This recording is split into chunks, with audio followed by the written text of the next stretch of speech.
कहानी है उस लड़के और लड़की की जो अपने प्यार के सहारे अपनी सारी खुशियां एक साथ बांट रहे और उन्हें दुगना कर रहे और अपने गम बांटकर उन्हें कम कर रहे। इस कहानी में अनिरुद्ध नाम का लड़का है और प्रिया नाम की एक लड़की है। अनिरुद्ध बड़ा ही सीधा साधा लड़का है। अनिरुद्ध के लिए उसका परिवार ही सब कुछ है। अनिरुद्ध अपने परिवार के लिए कुछ भी कर सकता है, इसलिए वह दिन रात मेहनत करता है और दिन रात मन लगाकर पढ़ाई करता है, साथ ही साथ कुछ काम करता है जिससे कुछ पैसे कमा सके। अनिरुद्ध दिन रात इसलिए मेहनत करता है ताकि वह पढ़ लिख कर कुछ कर सके, बड़ा आदमी बन सके और अपने परिवार का नाम रोशन करे। अनिरुद्ध की यही ख्वाहिश थी कि अपने माँ बाप को वह खुशी दे सके जिसके वह हकदार है। अनिरुद्ध इंजीनियरिंग करता है, साथ ही साथ वह पार्ट टाइम जॉब भी करता है। अनिरुद्ध चाहता है कि वह बहुत बड़ा आदमी बने, उसे अपने करियर में सक्सेस मिले, ताकि आगे चलकर उससे उसके परिवार को किसी भी तरह की मुसीबत का सामना ना करना पड़े। अनिरुद्ध रोज की तरह अपने ऑफिस जा रहा रहता है। वहां आज उसके ऑफिस में एक प्रिया नाम की लड़की ने न्यू ज्वाइनिंग की होती है। प्रिया को देखते ही अनिरुद्ध को उससे प्यार हो जाता है, पहली नजर वाला प्यार।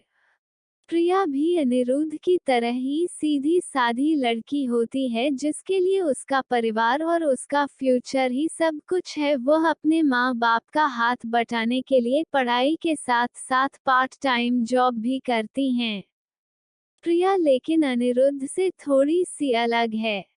अनिरुद्ध अपने माँ बाप के कहने पर चलता है, जैसा वह कहते हैं वो वैसे ही करता है, लेकिन प्रिया अपने सपनों को जीना चाहती है, वह अपने सपने पूरे करना चाहती है, उसका जो दिल चाहता है वह वही करती है। उसने कभी दुनिया की फिक्र नहीं की, लेकिन उसके परिवार की पुरानी सोच उसके सपनों के आड़े आ गई, इसलिए प्रिया अपने सपने अब तक जी नहीं पा रही थी।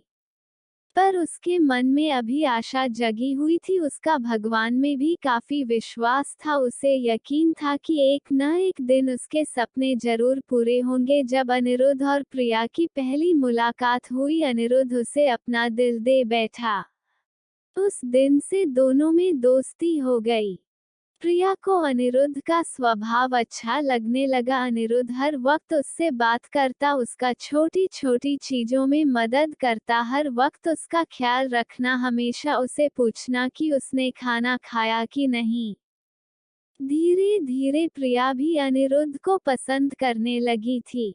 फिर एक दिन अनिरुद्ध ने प्रिया से अपने प्यार का इजहार किया और प्रिया ने भी हाँ कह दी, क्योंकि प्रिया को भी प्यार चाहिए था। वो हमेशा अकेली थी, अंदर से उसे कभी इतना प्यार नहीं मिला किसी से और ना ही किसी ने कभी उसकी परवाह की। अनिरुद्ध का ऐसा स्वभाव प्यार भरा और परवाह करने वाला देखकर प्रिया ने उसके प्यार को कबूल किया और अपने प्यार का भी इजहार किया। इसी तरह दोनों एक साथ घूमते मिलते, एक दूसरे से बातें करते और अपने प्यार के खुशियों के पल समेटते रहे।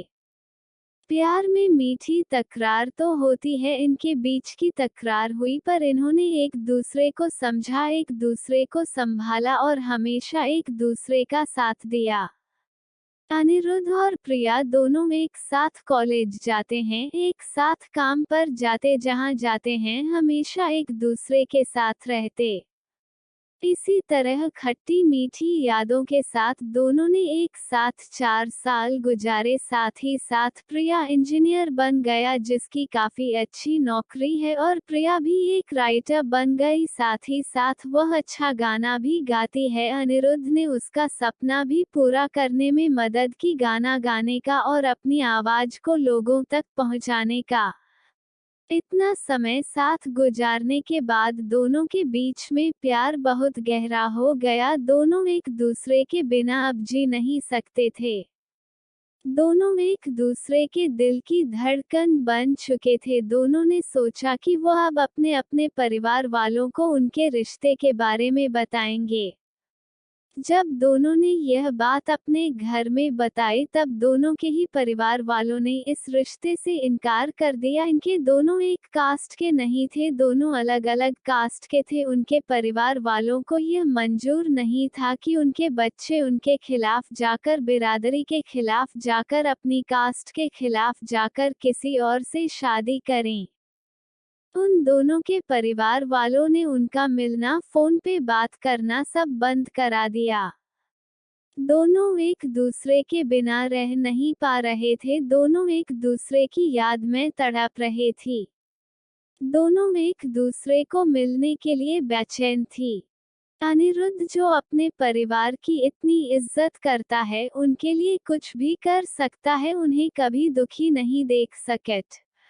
अपने परिवार की खातिर उसने प्रिया को भूलने का फैसला कर लिया। प्रिया को अपने प्यार और भगवान पे पूरा भरोसा था। उससे यकीन था कि वह एक न एक दिन जरूर अनिरुद्ध के साथ होगी। इसलिए उसने कभी हिम्मत नहीं हारी। उसने बहुत कुछ किया अनिरुद्ध को पाने के लिए। रोज सुबह शाम वो भगवान से प्रार्थना करती। रोज अपने माँ बाप से कहती कि उसने कभी भी उनकी कोई बात नहीं टाली, किसी चीज के लिए उसने ना नहीं कहा, बस अपनी जिंदगी का फैसला वो खुद करना चाहती थी, क्योंकि वो जानती थी कि उसकी खुशी अनिरुद्ध के साथ है और कि सके साथ नहीं। प्रिया अकेले ही अपने प्यार के लिए लड़ी, उम्मीद कायम रखी, भगवान पे भरोसा रखा और एक दिन उसके परिवार वाले मान गए। काफी कुछ प्रिया ने सहा, काफी गिले शिकवे हुए, नाराजगी हुई, लेकिन आखिर में सच्चे प्यार की जीत हुई। किसी तरह अनिरुद्ध को भी प्रिया ने मान लिया उन दोनों के प्यार के वास्ते, और उनके साथ को देखकर उनके परिवार वाले राजी हो गए इस रिश्ते के लिए। दोनों अलग कास्टे के होने के वजह से दोनों के परिवारों को समाज का डर था कि लोग क्या कहेंगे, लेकिन अनिरुद्ध और प्रिया को किसी चीज की परवाह नहीं थी। दोनों ये बात अब समझ चुके थे कि उनके प्यार के सामने कोई चीज बड़ी नहीं, वो अपने प्यार के सहारे कोई भी लड़ाई लड़ सकते हैं और जीत सकते हैं।